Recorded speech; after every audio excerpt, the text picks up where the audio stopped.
Әрине, бұл көрші мемлекеттермен осындай келісімшарт жасап, ратификация жасап, сауда айналымын арттыру жақсы. Мен сізге қояйын деген сұрағым, осыдан бір жылда бұрын, одан да артық шығар, Қазақстан мен Қырғыз Республика арасында осындай келісімшартқа қол қойылды, оның үшін ратификация жасалды. Қазір екінші жылға кетіп баратыр. Сіз оның барлығын жаңағы инвестор табуды Жамбыл облысының әкімдігіне арттырып қойдыңыздар. Бірнеше рет тендер олар жарияланды. Осы уақытқа дейін инвестор табылған жоқ. Ол келісімшарт жаңағыдай қағаз жүзінде қалып тұр.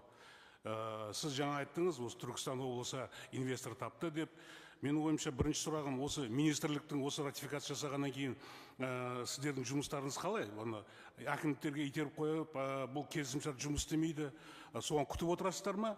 Жоқ, өздеріңіз атсалысып, осы жасалған келісімшарттарды іске асыруға қандай үлес қосасыздар? Осы сұраққа жауап беріңізші.